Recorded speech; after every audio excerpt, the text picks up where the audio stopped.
Bom,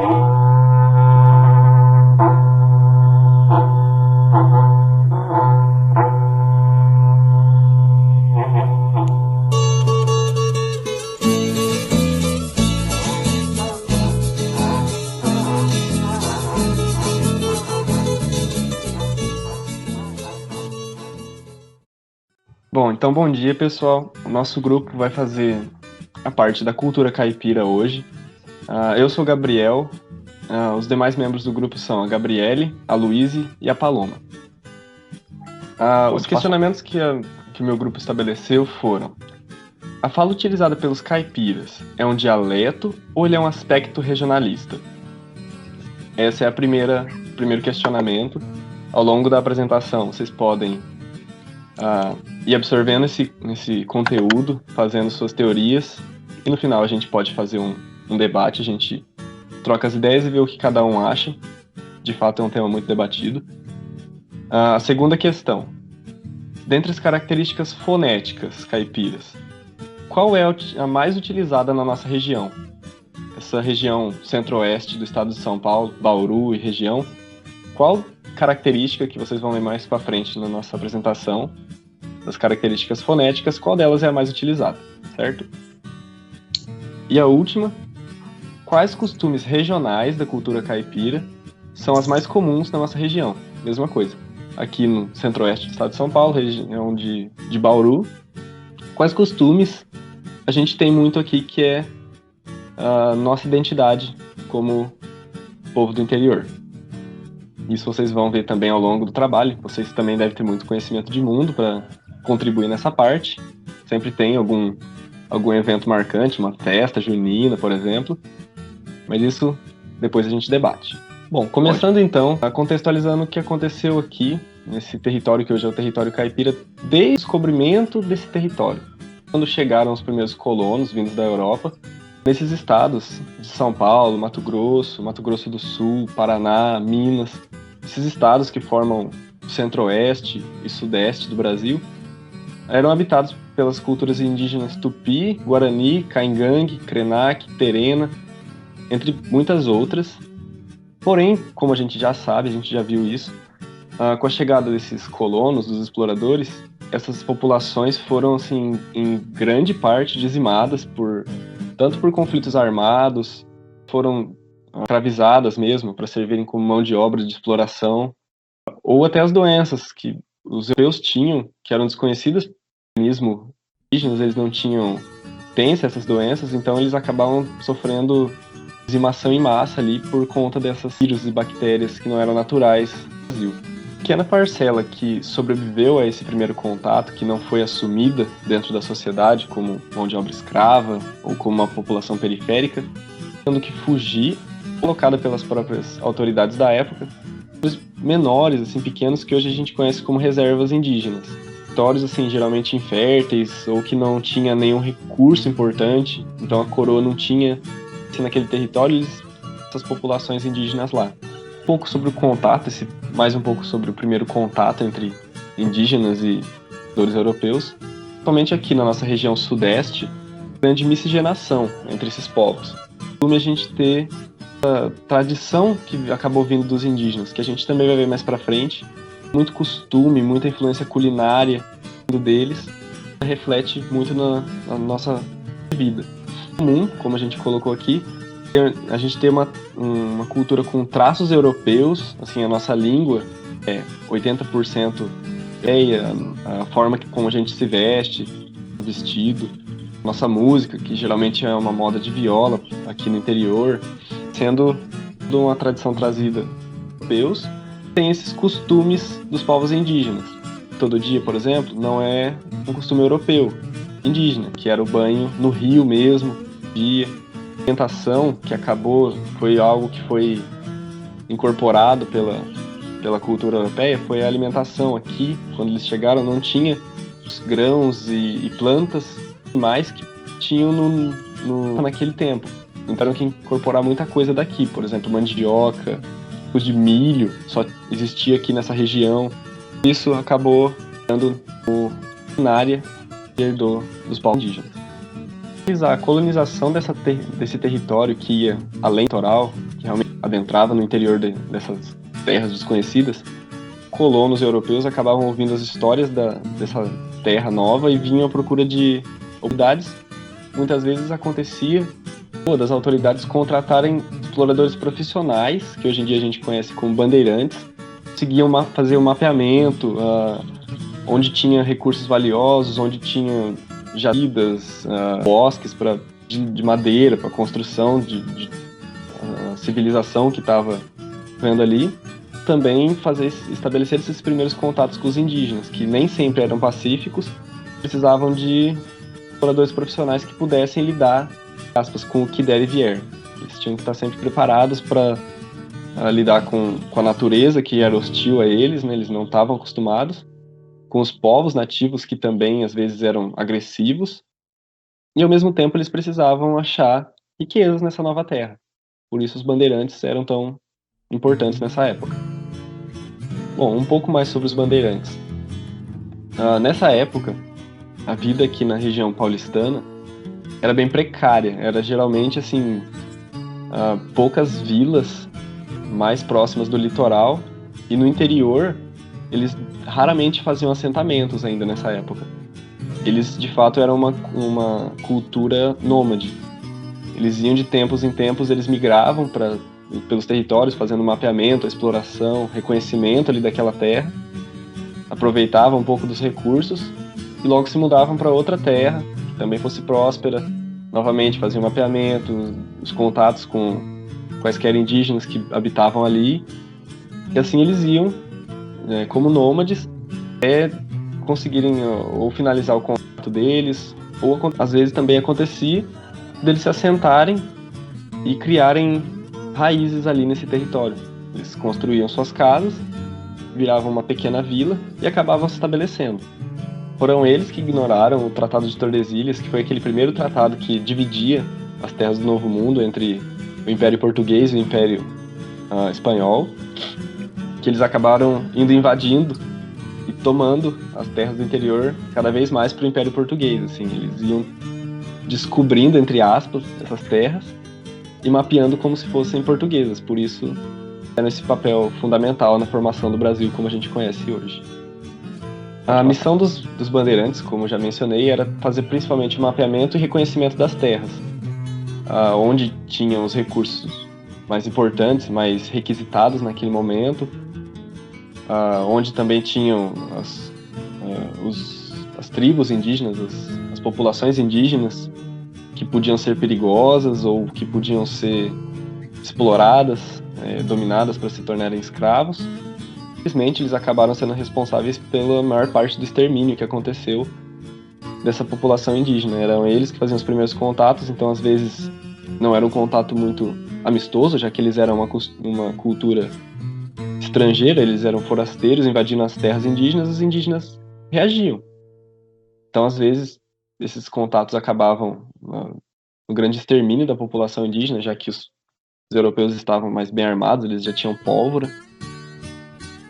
E quando não era esse contato, esse choque entre as culturas, eles acabavam levando as doenças, as bactérias europeias que acabavam dizimando grande parte daquelas populações. Os que restavam, como eu já mencionei, ou eles tinham que fugir para uma área mais longe dessas populações novas que estavam surgindo, ou elas tinham que se adaptar à sociedade, mesmo sabendo que elas iam sofrer abusos, muitos deles iam se tornar escravos. Porém, os bandeirantes também foram por mapear e ajudar nessa colonização do Novo Mundo. Em alguns, como eu já mencionei também, em algumas ocasiões eles acabavam se assentando permanentemente em algumas áreas muito férteis, assim, com vários rios, onde a terra era boa para plantio, onde tinham às vezes uma grande quantidade de um minério ou um metal precioso, por exemplo, o ouro e a prata, que tinha muito. Eles se assentavam e ficavam por ali, vivendo à base desses recursos, e isso se tornavam as primeiras vilas do território. Bom, aqui a gente achou 2 mapas do que era chamado de Paulistânia, ou Capitania de São Paulo.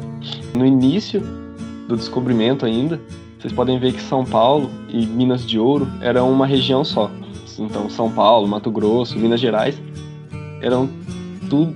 faziam parte de um grande território.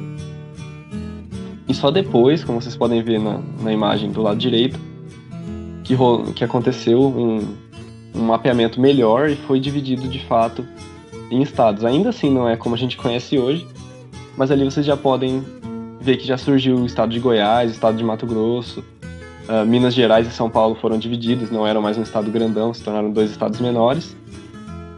Mas tudo isso foi trabalho bandeirante de mapeamento, e depois a divisão dos territórios era feita pelas autoridades. Um pouco sobre o desenvolvimento regional que acontecia nesse território que eu acabei de mostrar. A gente tem muito esse mito de que São Paulo sempre foi um estado mais avançado, mais evoluído do que todos os outros. Mas isso não é verdade, já que desde o seu descobrimento ele não recebia tanta atenção da coroa portuguesa, a não ser pelo litoral, claro, mas a maior atenção era para os estados que tinham mais ao norte, no que hoje é o Nordeste, porque lá tinha mais minérios que no caso eram o principal interesse da coroa.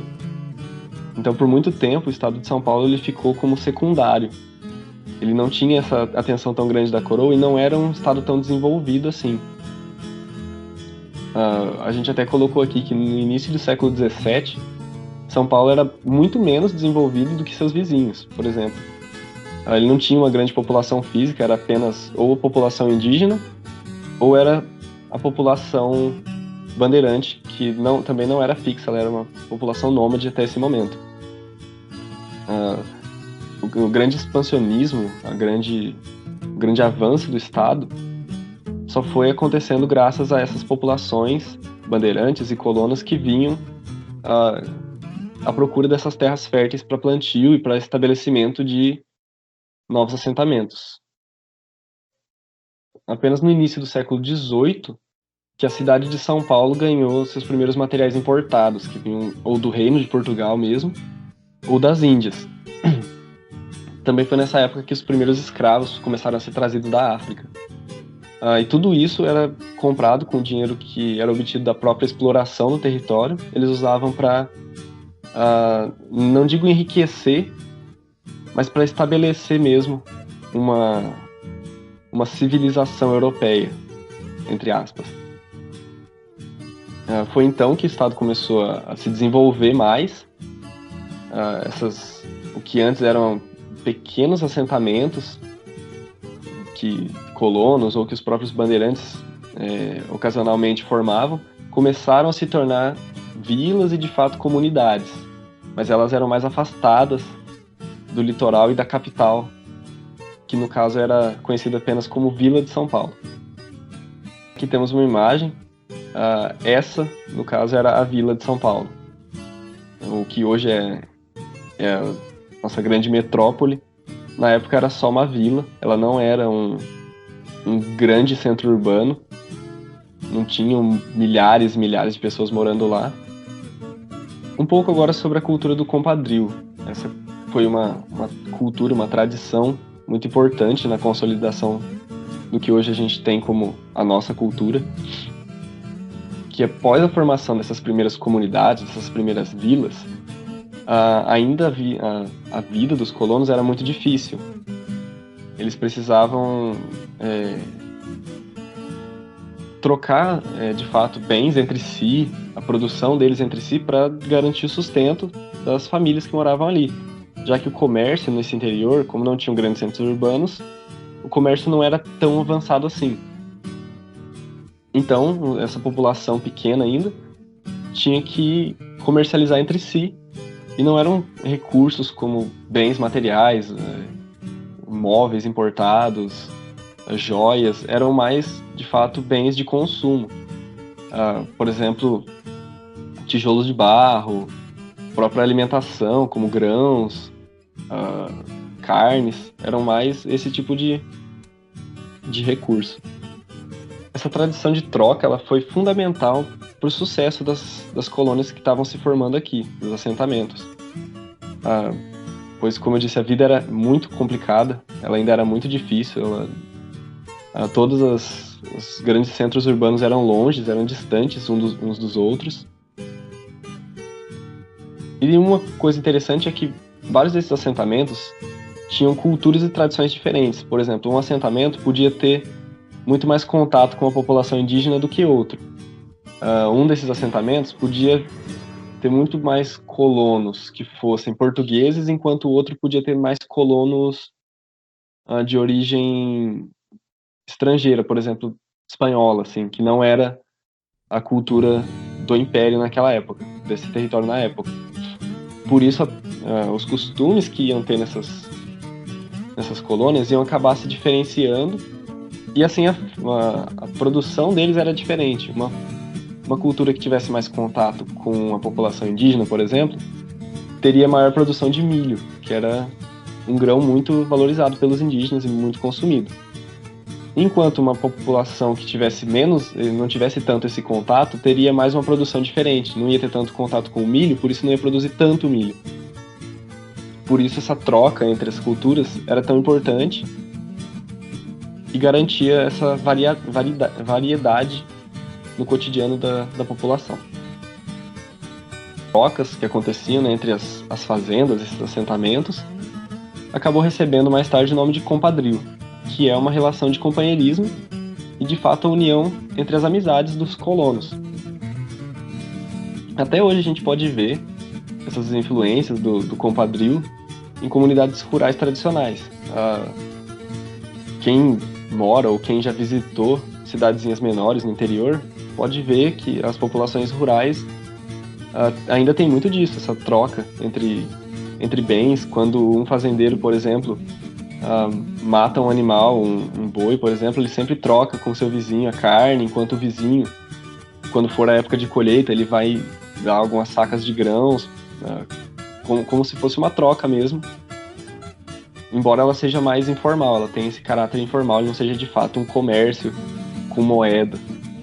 Um exemplo desse compadrio é, por exemplo, uma fazenda que tivesse uma grande produção de mandioca e dos seus derivados, né, a farinha de mandioca, a tapioca, e outra fazenda que tivesse a grande produção de milho, a farinha de milho. Eles poderiam trocar isso entre si. Quando fosse a época de colheita, o fazendeiro que colhesse a mandioca poderia trocar com o fazendeiro que estava colhendo milho. Se ele dava a mandioca em troca do milho, em vez de eles venderem com dinheiro e moeda, eles trocavam os próprios bens para que pudessem dar uma variada no cardápio, por assim dizer. E também nos primórdios desse costume era para garantir a sobrevivência. Quando estava faltando alimento em uma dessas fazendas, ele trocava com outro fazendeiro. Assim, quando ele tivesse sobrando, ele poderia dar para o outro. Aqui tem duas imagens apenas para exemplificar mesmo. Do lado esquerdo tem uma roça e do lado direito tem outra, e ambas têm plantas diferentes. Seria mais ou menos assim que funcionaria. Enquanto em uma região tivesse mais de uma planta, de uma plantação, a outra teria uma variedade diferente de plantas, de grãos, e essas duas regiões poderiam trocar entre si esses bens. Agora um pouco sobre o direito ao ócio, que também é uma tradição dessa época, que a gente pode ver refletido até nos dias de hoje. Ele vem, claro, dessa cultura do compadrio. Ele é tanto uma influência das populações indígenas quanto dos colonos europeus. Os indígenas sempre tiveram esse costume de reservar um espaço de seu tempo para contemplação da natureza, do meio natural, mas com eles tinha essa finalidade espiritual mesmo, de religiosa, com a religião indígena. Enquanto algumas populações ibéricas, portuguesa e espanhola, que era a principal população da época, tinham suas próprias tradições, como por exemplo a siesta, que a gente conhece até hoje, que é um período de descanso após o meio-dia. De influências como tanto indígena quanto europeia, acabou juntando e virou esse direito ao ócio conhecido pelo caipira. Ele era visto como, entre aspas, um descanso bem merecido, já que a vida naquela época era muito difícil, E eles reservavam alguns períodos de seus dias, ou às vezes até um dia todo, para poder descansar e realizar o ócio criativo, que hoje a gente conhece como as rodas de viola. Eles faziam uma fogueira, se reuniam ao redor para contar histórias. A caça e a pesca, não nesse caso, não como forma de sobrevivência, e sim como um lazer mesmo. Levavam os filhos, por exemplo, a família toda para pescar. É dessa época que vem essa tradição. Um exemplo muito popular dessa tradição é o Chico Bento. Muitas vezes é visto como preguiça por culturas que não conhecem esse direito ao ócio, mas na verdade não é preguiça nem nada. Tanto que a gente sabe que no começo nem existia a chance de uma pessoa ser preguiçosa, ela precisava trabalhar se ela quisesse sobreviver. Esse direito ao ócio era de fato um período reservado para a criatividade deles, para a criação de bens culturais mesmo, e para o descanso, para que eles conseguissem descansar e tirar um tempo de lazer. Então, embora seja visto como preguiçoso, uma cultura preguiçosa que gosta de dormir e ficar sem fazer nada, na verdade não é bem assim. No caso, descanso e, de fato, esse ócio criativo. Então agora nós vamos para as diferenças do sertanejo, de sertanejo e caipira.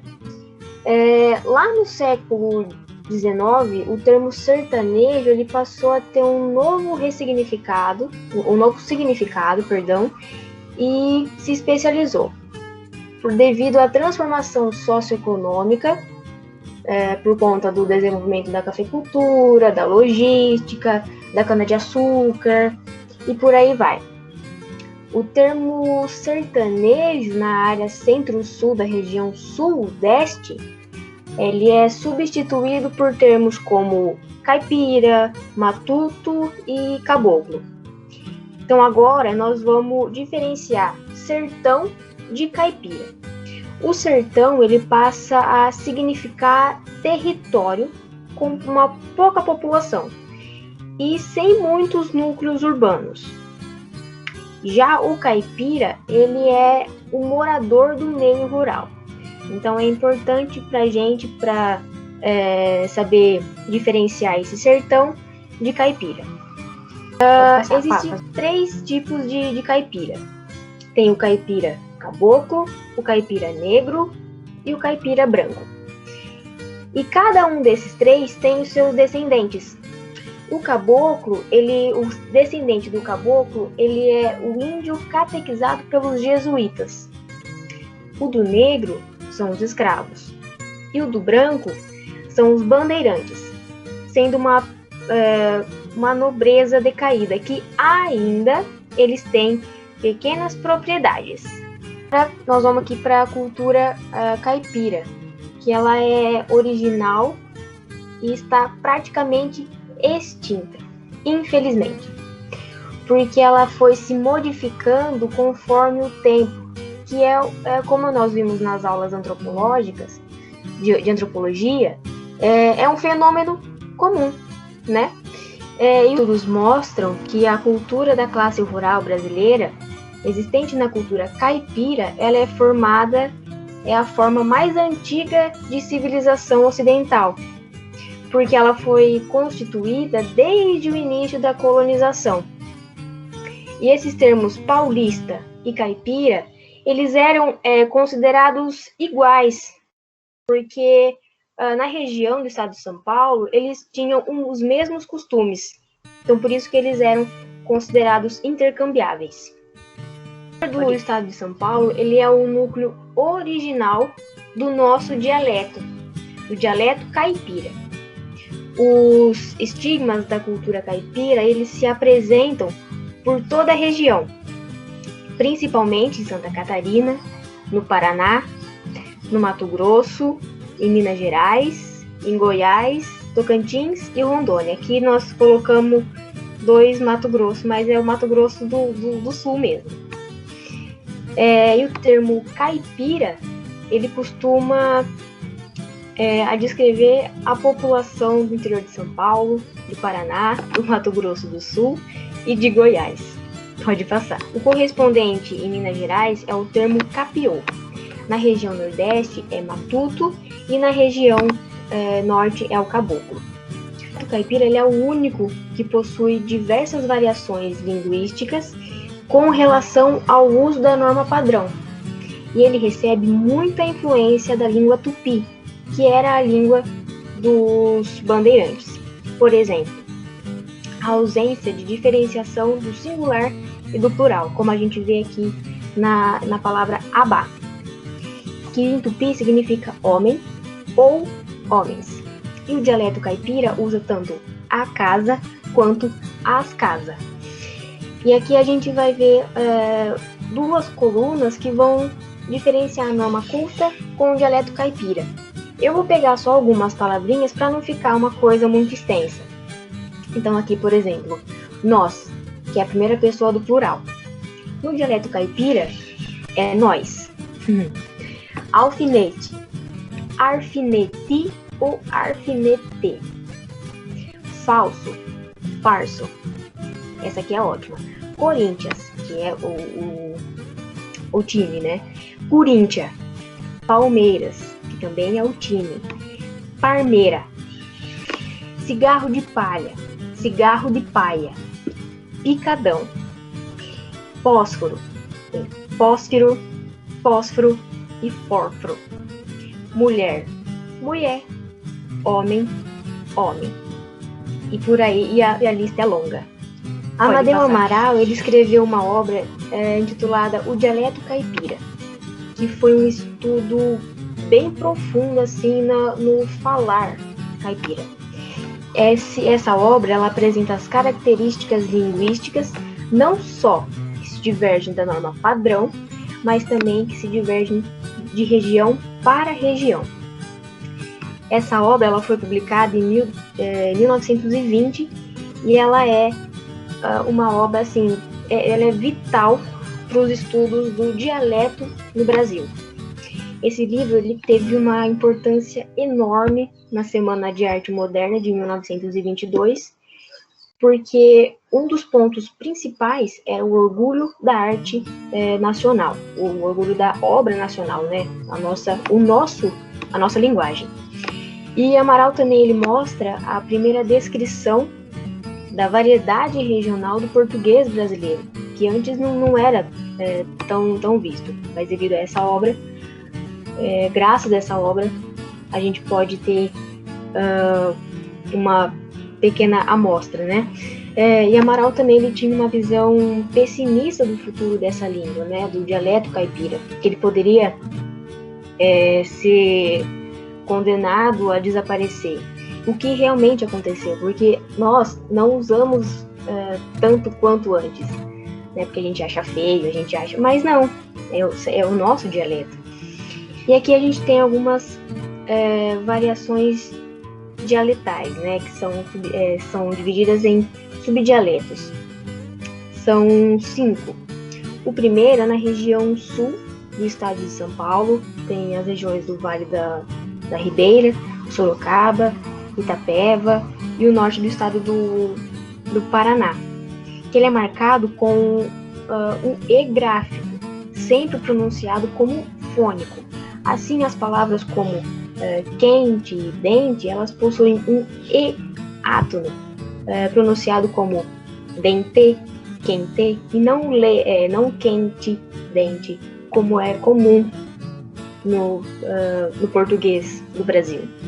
O segundo a gente encontra lá no Médio Tietê, que fica em Campinas, Santa Bárbara, em Limeira, em Jaú, que é o R retroflexo, que é uma das nossas maiores marcas, né? Que é o nosso porta, porteira, é o nosso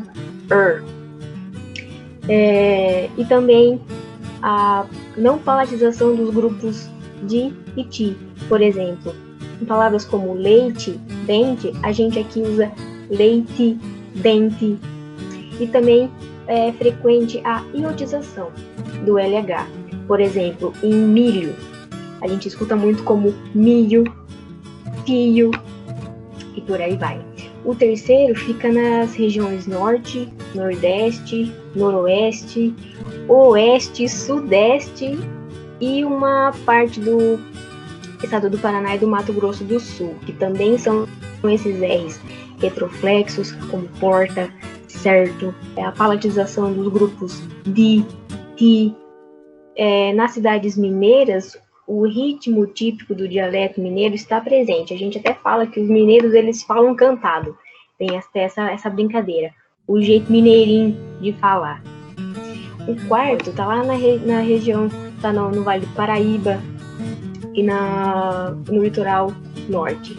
Que também temos aqui o R retroflexo nos finais da sílaba, como porta, certo, aberto, e a ausência da palatização do di e do ti. O quinto, no Triângulo Mineiro, e a maior parte do estado de Goiás, sul de Minas Gerais, parte da região sul do estado do Rio de Janeiro, possuem essa mesma variação de sotaque caipira.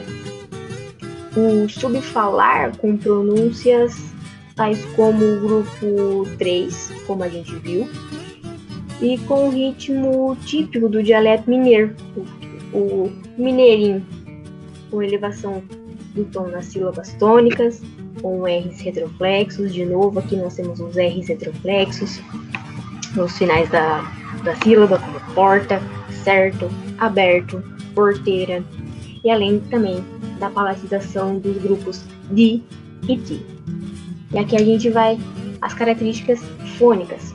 O R caipira, que é o nosso como foi muito falado nos slides anteriores. É o o fonema R em fim de sílaba ou em posição intervocálica. Ele assume uma característica alveolar e retroflexa. Então é o né? E temos aqui também a rotatização do L, que é a permutação em final de sílaba. Por exemplo, mil, mir, enxoval, enxovar, claro, craro, por aí vai. Também aqui a iotização do LH, como falhou, falhou, mulher, mulher, alho, alho, e assim por diante. A apócope, que é a supressão do fonema no final da palavra, ou que é quando a gente some, vamos dizer assim, com um R. Por exemplo, em brincar, brincar, olhar, olhar, comer, comer, chorar, chorar, chorar. A síncope, que é a supressão do fonema no meio da palavra, que é o nosso S, né, que a gente some com o S. Mesmo, memo. A férese, aqui como exemplo nós temos está, tá. A monotongação, que ao invés de a gente falar vou, vou, roupa, roupa. A nasalização, como aqui nos exemplos, até, inté. A metafonia, que é a alteração do timbre ou da altura de uma vogal, né? Que aqui a gente tem diferente e deferente. A desnasalização, que é a transformação de um fonema nasal em um fonema oral. Deram, deram. A flutuação dos usos dos prefixos per e pre. Ao invés de preferem, é preferem. Procurar, percurar. O arcaísmo linguístico, que é alumiar, alembrar. A eliminação do R no infinitivo, comer, tirar. Eliminação das marcas da redundância no plural. As, casa branca. Isso a gente usa demais no nosso dia a dia. E aqui a gente tem uma tirinha dos nossos caipiras preferidos, né? O Chico Bento e o Zé Lelé. Quando a gente vê aqui o Zé Lelé, eles usam uma linguagem bem caipira mesmo, né? Aqui, quando o Chico Bento tá se olhando no espelho, Zé Lelé. Ele, eu não. Ele que tá me olhando. Então a gente vê aqui esse linguajar caipira. E aqui a gente tem também as características morfológicas, como nos artigos. São eles que vão determinar o número, que é o plural ou singular, né, do substantivo que vai vir em seguida. Por exemplo, com os artigos definidos, o a, os, as. Por exemplo, o homem, a mulher. Os homens, as mulheres. Nos artigos indefinidos, uma, uns, umas, exemplos. Umas, mulher, uns, homem. Então, são esses artigos que vão definir se a palavra vai ser um plural ou se ela vai ser um singular. Nos verbos, que eles vão permanecer no singular. Por exemplo, no verbo ser. Eu sou, você é, ele é, nós é, vocês é. Então, os verbos eles vão permanecer sempre no singular. Não importa se o sujeito é na terceira pessoa do plural, não importa. O verbo está sempre no singular. Pode passar. Aqui a gente retoma de novo a obra de Amadeu Amaral, né? Que lá na introdução e no desenvolvimento ele tem uma preocupação com a metodologia no estudo sobre os dialetos. Então ele lista alguns cuidados especiais quando vai registrar essas formas. Indicar se são de uso frequente ou não, indicar se são de uso geral ou restrito a um determinado grupo social, grafar conforme a pronúncia ouvida, descrever eventuais pronúncias alternativas atestadas, descrever com especial cuidado com os sons peculiares, a fonética regional, explicando o valor de cada símbolo gráfico adotado nessa transcrição. E também usar os sinais complementares para distinguir as pronúncias. Bom, então, com relação à literatura regional, eu vou dar início falando sobre dois personagens muito importantes da cultura caipira, que é o Jeca Tatu na literatura e o Amácio Mazzaropi no cinema. Então, o Jeca Tatu, ele foi um personagem criado por Monteiro Lobato, que ele apareceu na obra Urupês, de 1914. A gente vai falar um pouquinho mais de Monteiro Lobato no próximo slide, mas então aqui é só uma contextualização inicial mesmo. Essa obra Urupês, ela conta com 14 histórias baseadas no trabalhador rural paulista da época. Então, esse trabalhador, ele foi deixado de lado pelos poderes públicos, pela economia, educação. Então, vai tratar essa questão política mesmo desse trabalhador rural da época do início do século XX. Já no cinema, nós temos o nosso famoso Mazzaropi, que ele foi um artista brasileiro, considerado um grande cômico da época. Ele estreou a sua carreira em 1952 com Sai da Frente, e o seu último filme foi em 1982, que se chamava Maria Tomba Homem. Essas histórias, elas abrangem diversos temas sérios, mas eles são retratados com muita comédia, que, né, é uma maneira que o povo brasileiro geralmente usa para retratar problemas sérios, utilizando da sátira.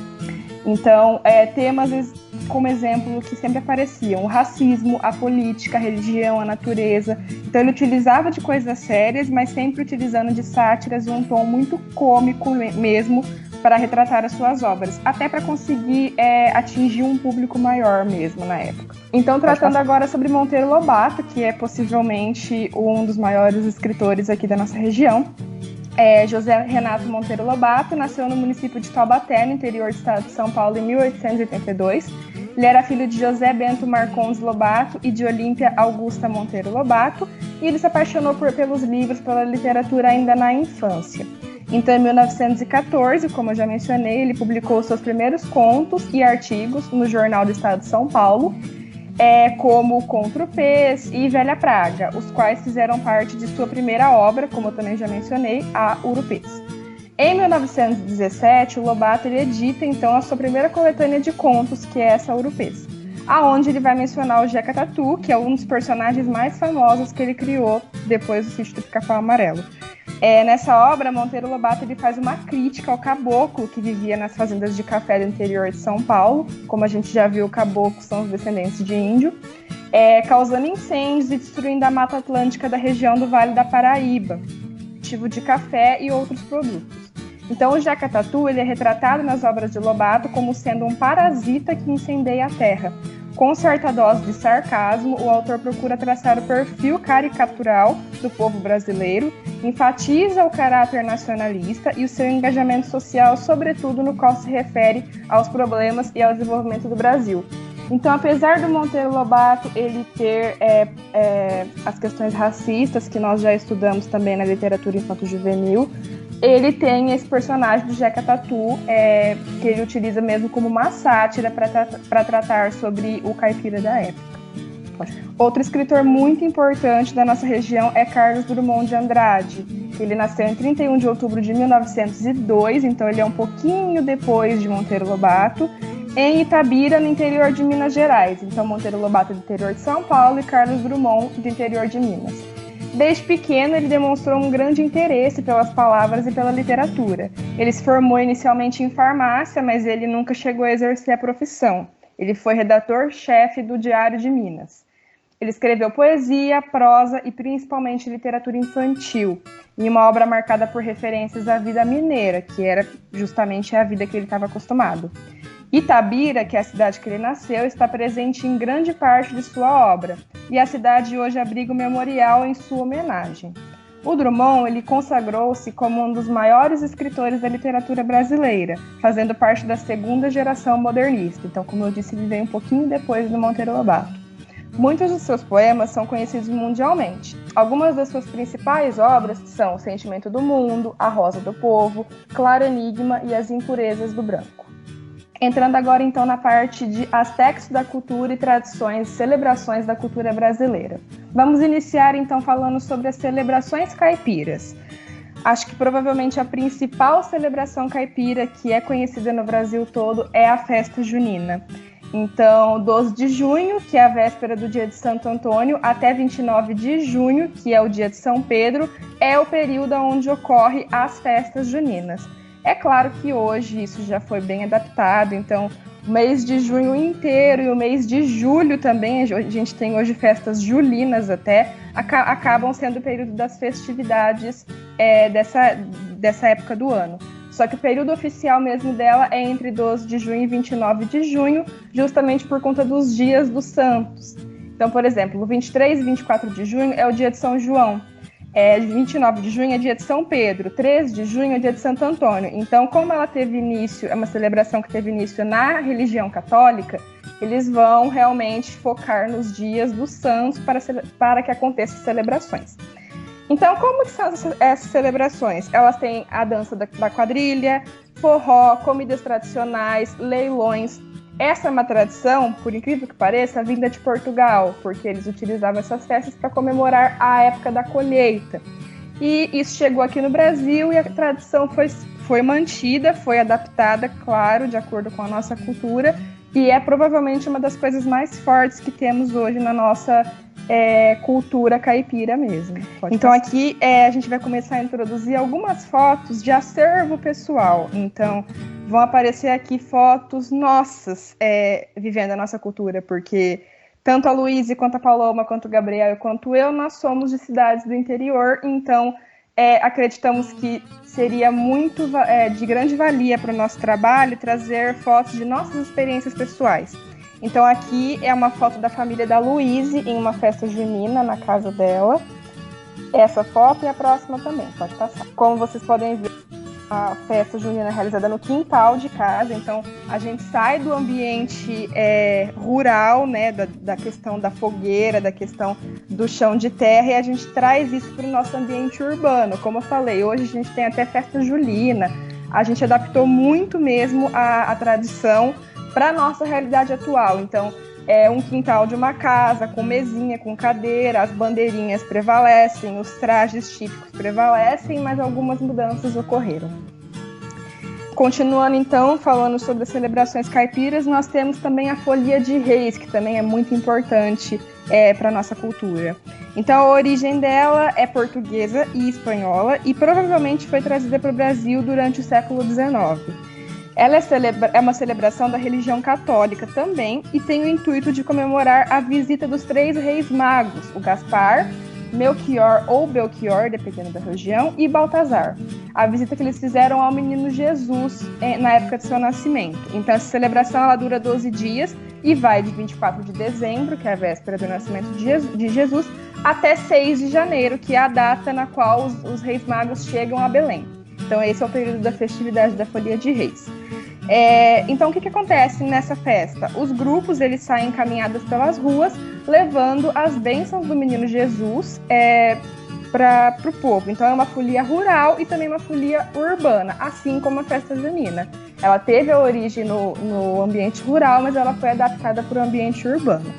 Então, os participantes eles usam fantasias coloridas, eles dançam, tocam músicas típicas com diversos instrumentos, como as violas, o reco-reco, tambores, acordeões, sanfonas, etc. Então, é uma festa muito bonita, também tem uma origem cristã, mas também é disseminada pelo país todo. Vamos entrar, então, agora na relação das vestimentas caipiras, que é um aspecto muito importante também dessa cultura.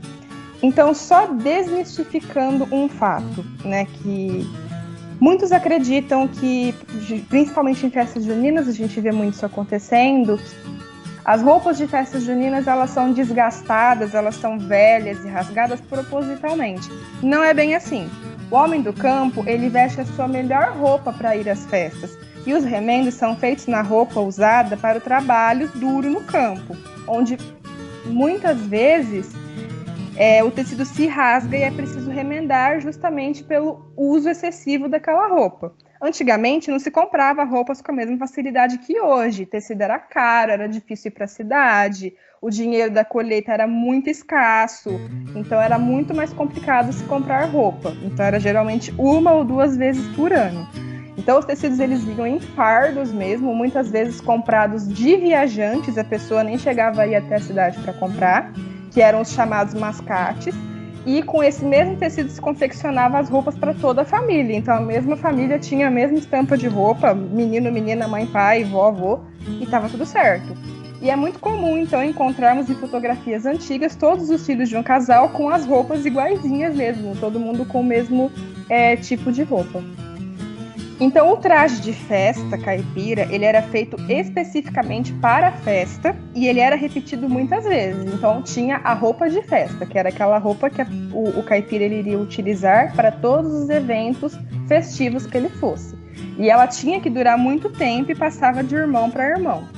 As crianças, elas cresciam, os adultos engordavam e esse traje ele ia ficando curto, apertado. Então, essa é a característica do traje caipira de festa. Como era uma roupa só, a pessoa crescia e acabava ficando justo, apertado, um pouco diferenciado. É justamente por isso que, geralmente, os vestidos caipiras, eles vêm com aquele calção para colocar embaixo, para poder realmente não mostrar nada que não deveria, porque isso era comum na época, as mulheres cresciam, as meninas cresciam e o vestido ficava curto, então colocava-se o calção para poder resolver o problema ali.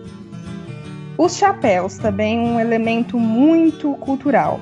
O chapéu de palha, ele servia para trabalhar na roça mesmo, então o sol escaldante que a gente tem aqui na nossa região, o chapéu de palha protegia o trabalhador rural desse sol.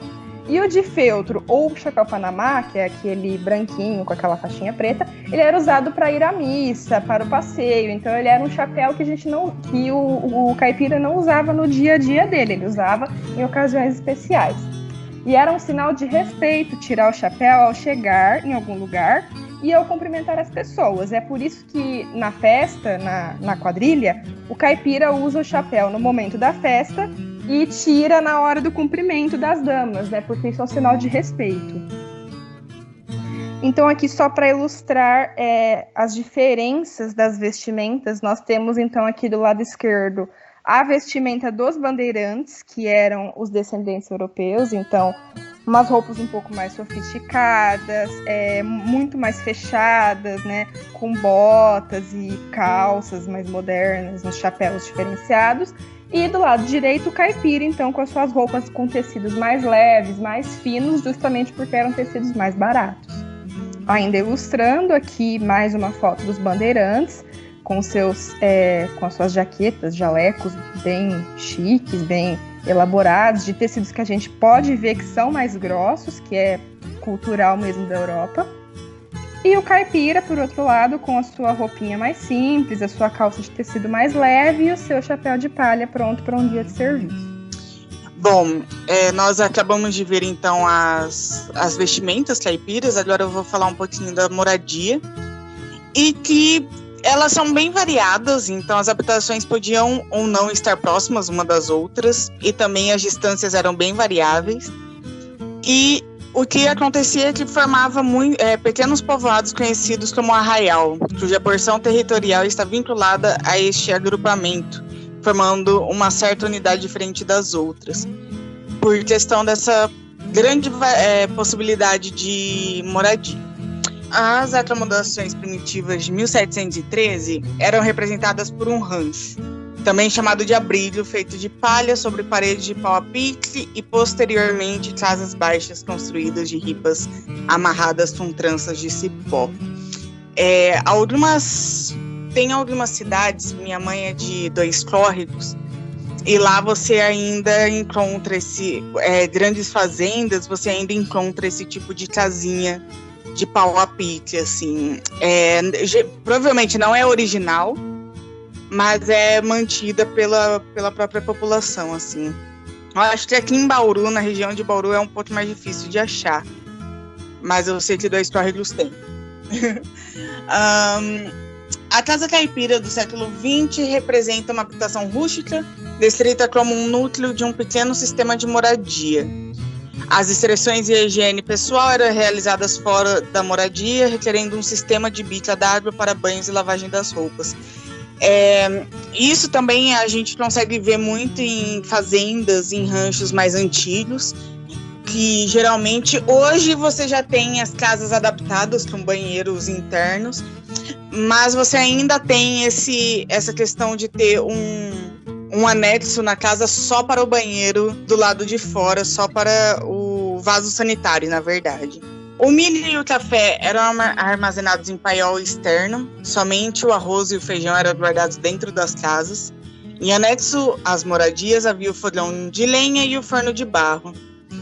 Minha tia já teve uma chácara no Vale do Ilhapó em que tinha isso, assim, dentro da casa principal era só uma sala bem grande, tinha 3 ou 4 quartos, tinha esse banheiro externo também. A casa foi adaptada, obviamente, mas dentro também tinha banheiro, mas tinha essa estrutura externa original da chácara. E também tinha como se fosse um quiosque em que tinha separado o fogão de lenha e o forno de barro, que era bem legal. Além de tudo isso, também tinha apêndices, como chiqueiros, chocadeiras, moenda, manual, pilão de pé, hortas e árvores frutíferas. As roupas também eram feitas com fio de algodão, tecidos por tecelãs. O camisolão, que vai até o joelho, que é o clássico, assim, que o Zeca Tatu usa bastante. O Chico Bento, quando ele tá de pijaminha, você também vê ele de camisolão. Era vestimenta tanto para meninos como para meninas, tanto para homem quanto para mulher, tanto para adulto quanto para criança, era o mesmo tipo de roupa.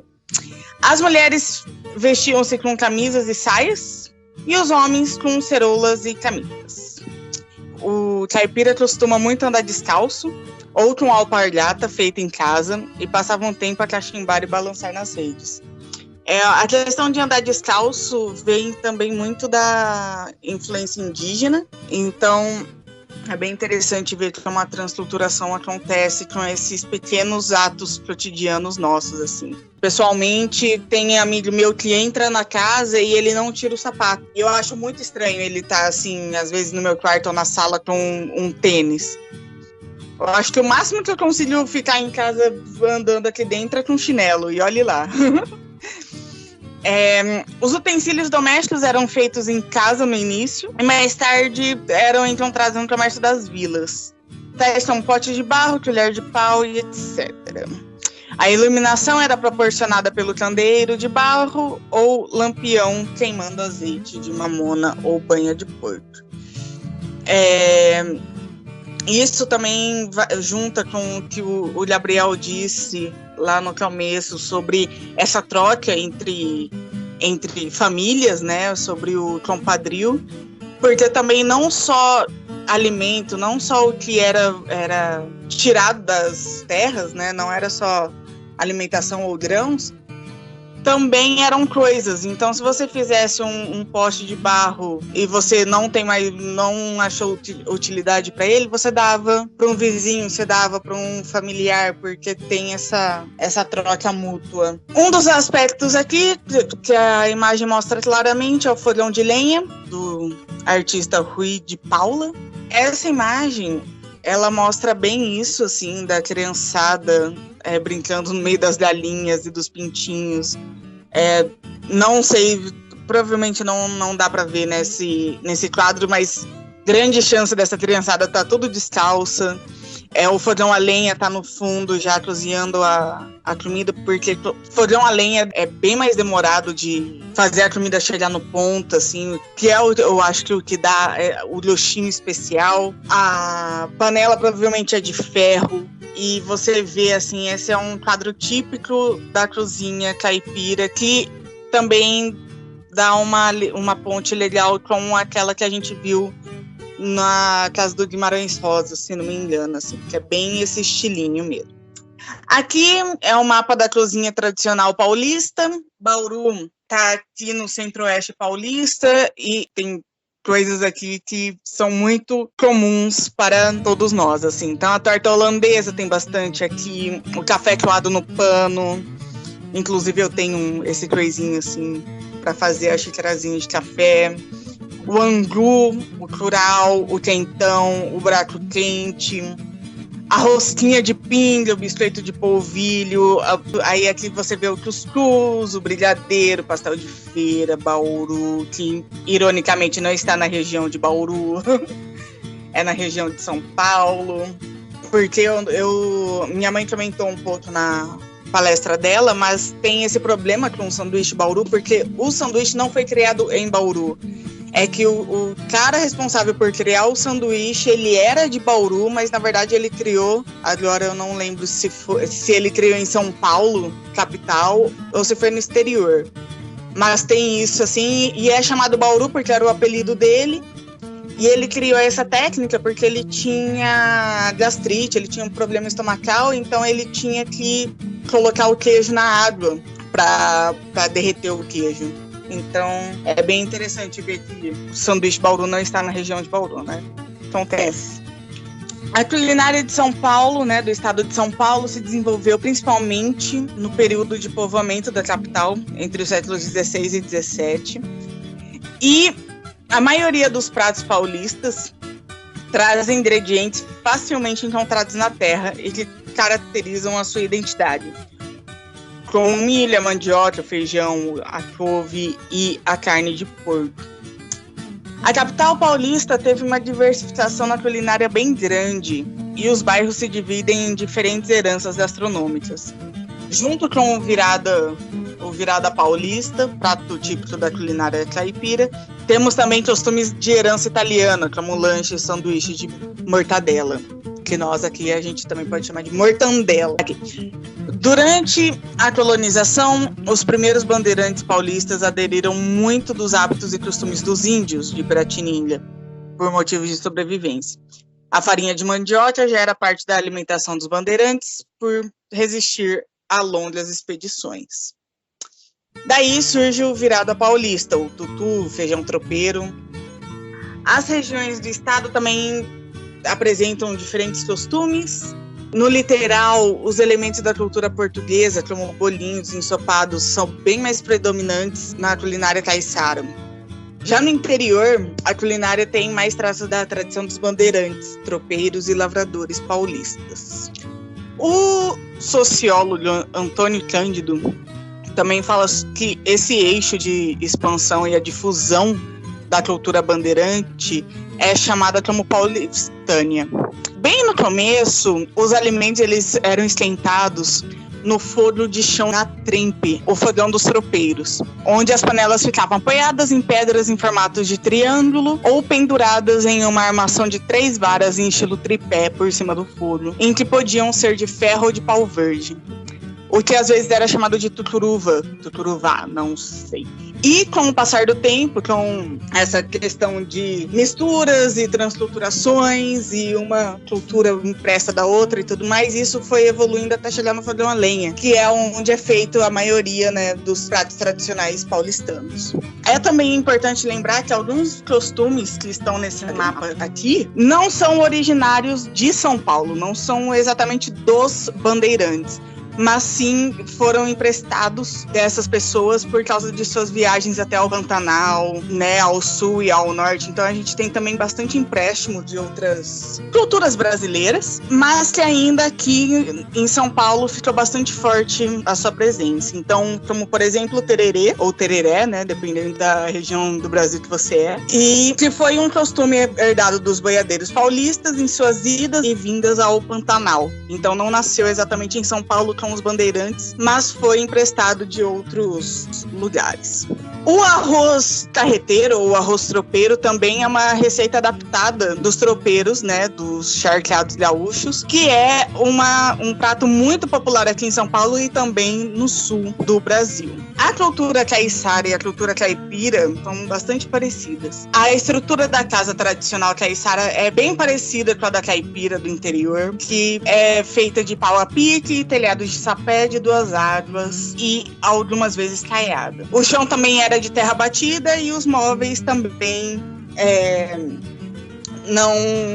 não eram grandes, não ocupavam muito espaço e não eram numerosos. O que diferencia bastante a cultura caiçara da cultura caipira é que a cultura caiçara tem uma ligação muito especial com o mar. E a sua cultura é uma herança da cultura vicentina, um dos fatores que as diferenciou da cultura caipira. Atualmente, a cultura caiçara se estende ao litoral paulista, litoral paranaense e Paraty, no Rio de Janeiro.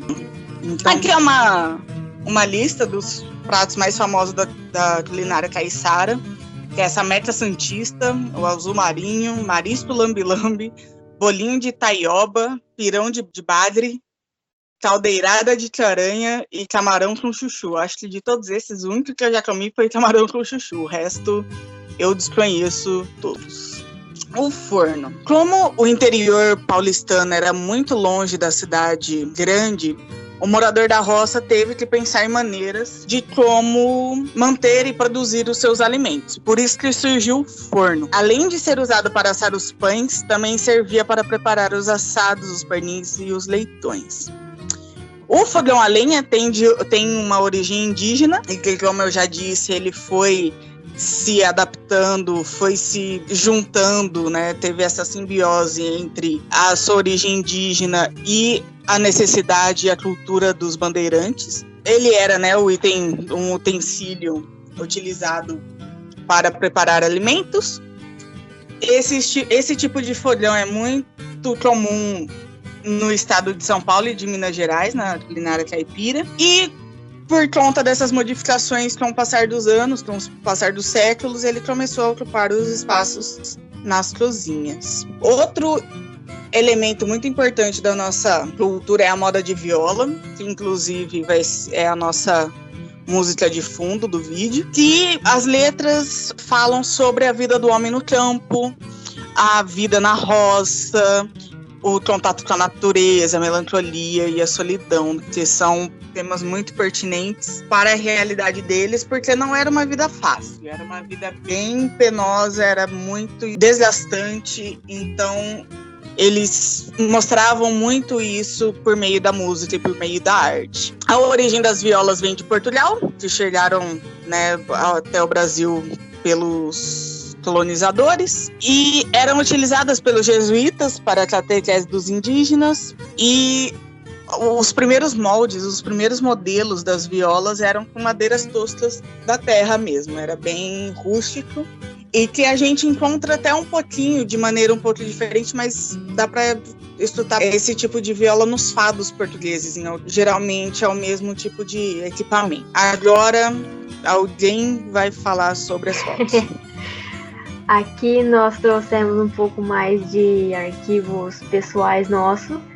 Essa foto é uma foto que eu escolhi de uma maneira particular, porque essa senhora é minha avó, Dona Maria do Carmo, e essa bebezinha é a neta mais nova dela. Então, desde sempre, a minha avó, ela ensinou todas as netas, todos os 3 filhos e as 4 netas, ela ensinou como fazer pizza.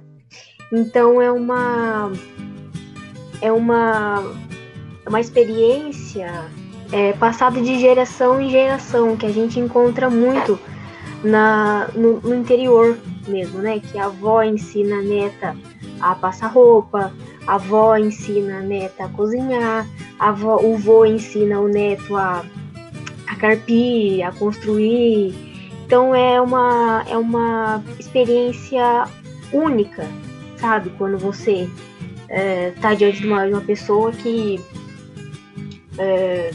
tem mais experiência que você. Então, esse retrato de geração em geração, ele é muito bem retratado aqui na nossa região, a região caipira.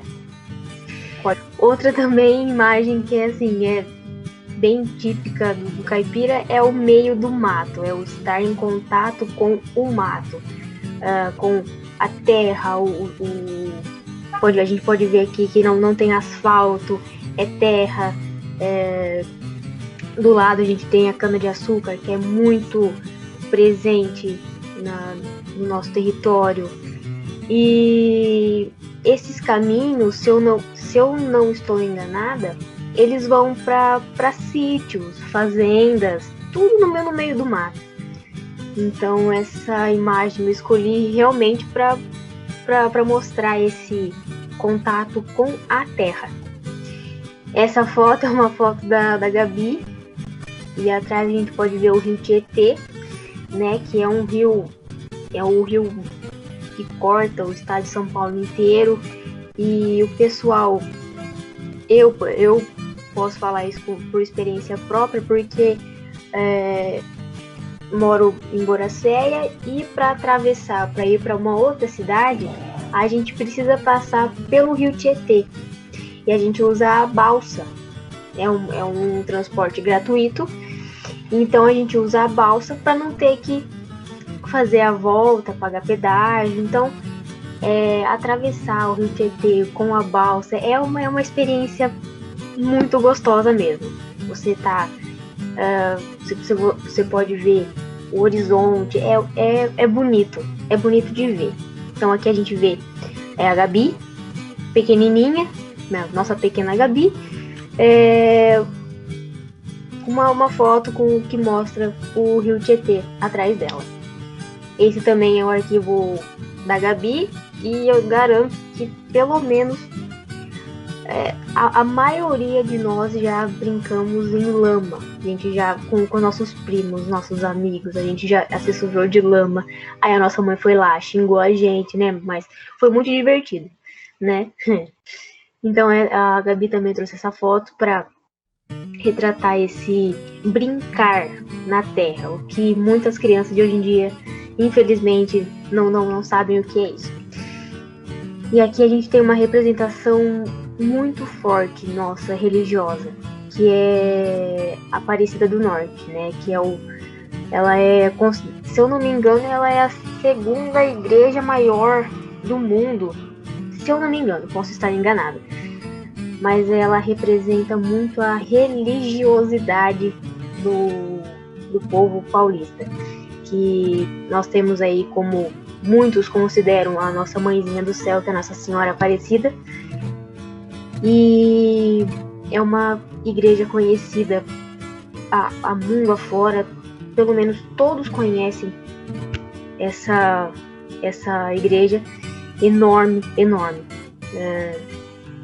Eu fui lá diversas vezes e é maravilhoso. Aqui a gente tem a representação de Nossa Senhora Aparecida, que também a gente comemora, inclusive, nesse mês de outubro, no dia 12. E para quem não conhece e tem curiosidade de conhecer, vale muito a pena. Bom, essas foram as nossas referências. Nós agradecemos muito a atenção de vocês e muito obrigada, e a gente deseja para vocês um excelente final de semana. Um abraço. Toda vez que eu viajava pela estrada de Ouro Fino, de longe eu avistava a figura de um menino que corria, abria a porteira, depois vinha me pedindo: toque o berrante, seu moço, que é pra mim ficar ouvindo.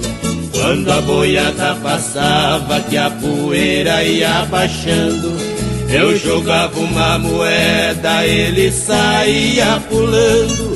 Obrigado, boiadeiro, que Deus vale acompanhando. Pra aquele sertão afora, meu berrante ia tocando.